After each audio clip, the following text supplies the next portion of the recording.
This is a very good example of what I mean. In its day, this coin was absolutely unique. Instead of having a picture of the emperor on the front, it had a picture of the Christ that was over the palace gate. It's extraordinary. Nobody knows why it was done. One sure thing it did. It cut the Arabs off from using it because they didn't agree with religious portraits. So the Byzantine exchequer was sort of shut off from them from this moment because the coins had a picture of Christ on. There's another side to this too. There were lots of Byzantines at the same time who didn't like pictures of Christ. There was a debate broke out inside Byzantium whether it was a good idea or not a good idea to have images. It was a debate that went on with blindings, burnings, maimings and ferocity for over 100 years, and it changed Byzantium forever.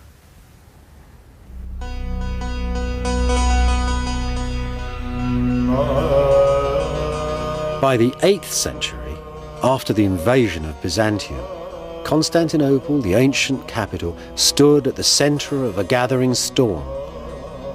The storm called iconoclasm, which means quite literally, the destruction of the images.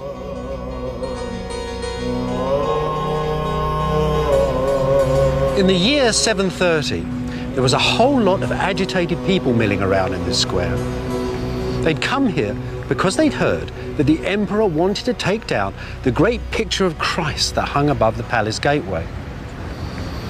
They loved the picture. They didn't want it taken down. It healed the sick. Now, this painting stood under the great high arches of the palace gate somewhere over there. And a soldier put up a ladder to go and get the painting, and somebody rushed out of the crowd and pushed the ladder down and killed the soldier. But the other soldiers took the painting down and arrested the person who'd killed their friend. And they had her executed, and Saint Theodosia, the Virgin Martyr, became the first victim of iconoclasm.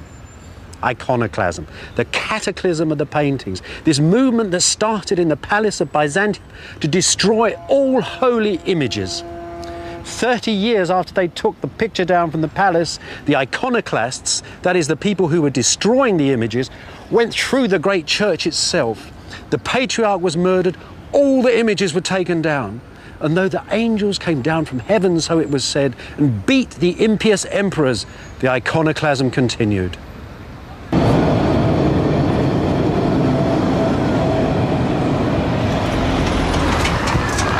Glass mosaics were pounded into dust, books were ripped apart, wooden panel paintings chopped into pieces, and the blood of the holy images, so it was said, soaked the clothing of the iconoclasts.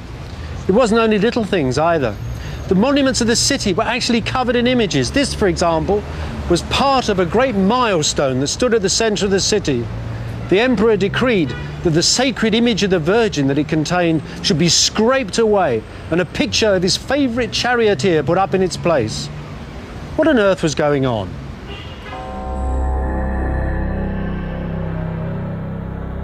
Once more, signs and symbols tell the story. About the year 750, that same emperor who so hated holy images restored this fine old church, St. Irene's in Constantinople. The plain cross is the measure of the man. The pious emperor Constantine V, a single-minded soldier. Like other emperors and generals of the time, Constantine V believed the sacred pictures were evil in the sight of God. The church contains no other images. We move in a dangerous and mysterious age.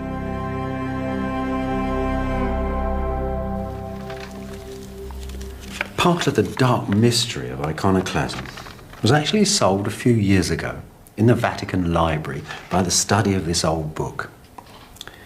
Now this book, wow, it was clearly more than 1,000 years old, but the text in it was twice as old as that and more. This is called Ptolemy's Handy Tables, and it was written in ancient Alexandria in Egypt, and it describes all the passages of the stars and the sun and the moon through the sky.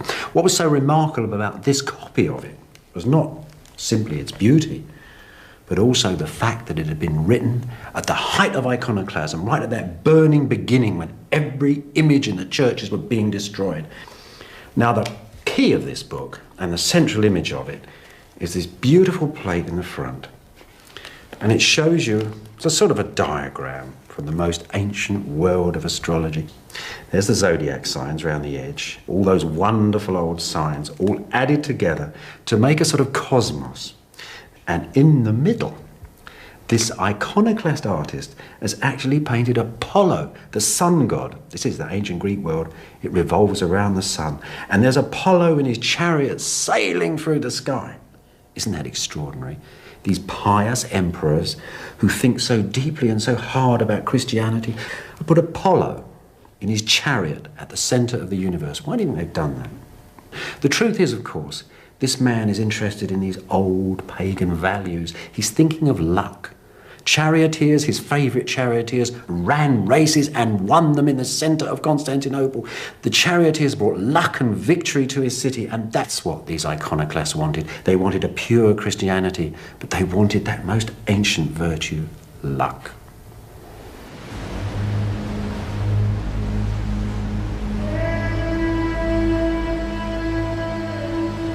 In the great spasm of iconoclasm that passed through Byzantium in the 700s, the monasteries and nunneries along this lonely coastline to the south of Constantinople sheltered both the artists and the holy images.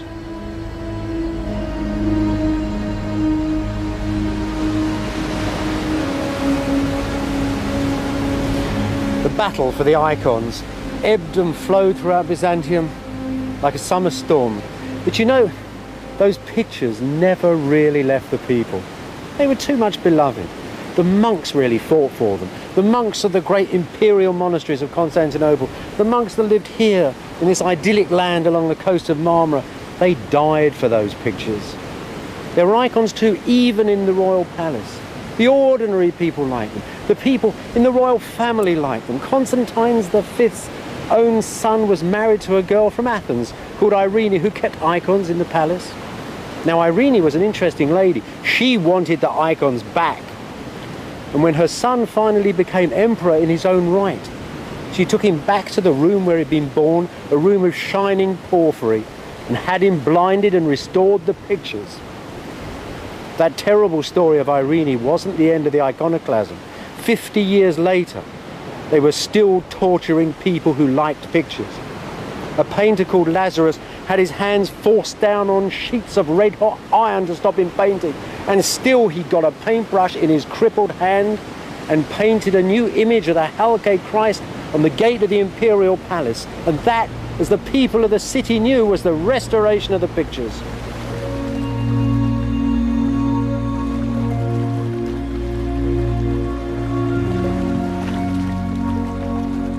In the year 867, on the 29th of March, the Patriarch of Constantinople, one Photius, dedicated the first pictorial mosaic in the Church of St. Sophia, the great cathedral of Byzantium.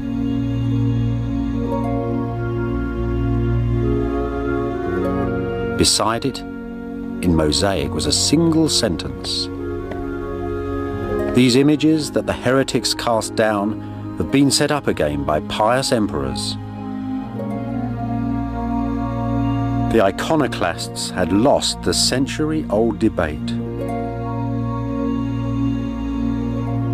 Even in her image, Photius tells us, the Virgin graces and delights. She strengthens and she comforts us. Once again, the holy pictures filled Byzantium with their unearthly presence. In St. Sophia, images of Christ were placed up in the dome, and here, above the church's central door, where only the emperor could enter. Not the favourite Western image of a mortal Christ impaled in time upon a cross, but the old familiar figure from the palace gate, Christ of all time and of all places, Christ, Lord of the cosmos. Before this ancient image, penitent emperors now prostrate themselves in awe.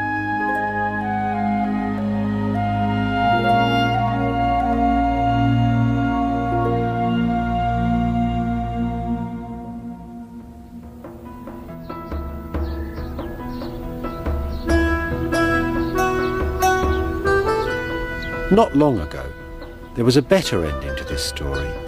Here, in the ancient walled city of Nicaea, close to Constantinople. In the first years of Byzantium, the Christian creed had been written in this pretty little city, and approved here too, by the first council of the church.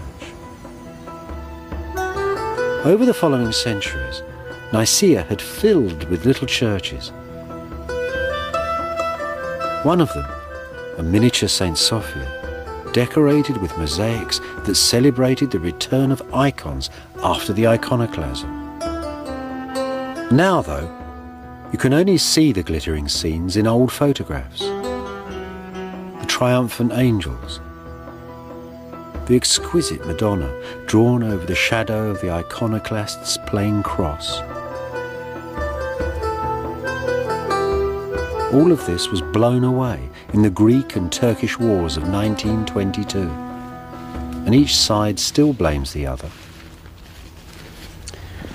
How is it that people can show such tremendous ferocity to such quiet beauty, such passive images? Well, I think it depends upon the way you look at pictures. You see, that Virgin that stood here in the nave of this church, like the one in St. Sophia, wasn't like a Western picture. It wasn't just a picture of a woman in a blue dress sitting on the chair with a sacred baby. It wasn't like a record of an event. These pictures were actually intended to actually take part of the identity of the Virgin, part of the eternal cosmic identity of the Virgin. Something was there at the beginning of time and there at the end of time, and you had it in your church. As every little icon, every little picture throughout the empire refracted these bits of holiness throughout the empire. The emperors didn't want that. They wanted to gather all that dispersed holiness around their own person in the city, along with the sacred relics inside their palace, just as they collected the taxes. So they wanted that power to themselves. But the Byzantines came from one of the most ancient cultures of the Middle East. The people wanted their images. So the triumph of the pictures, you might say, is really a compromise. The emperor gets his sacredness, his divine power and his taxes in Byzantium, and the people get their pictures. The compromise is the most indelible aspect of the Byzantine identity.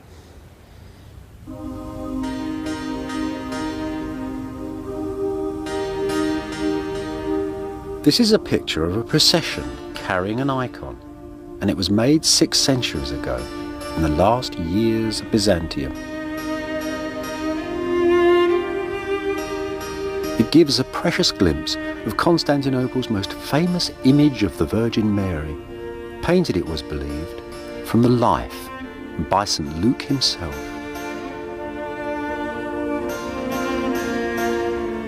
Underneath are some of those who centuries before had fought iconoclasm and found their way to paradise. Saint Theodosia, the Virgin Martyr, the abbots of the monasteries, the artists, they hold the pictures that they died for. Pictures painted with such passion and precision, such blazing colour, such quiet power.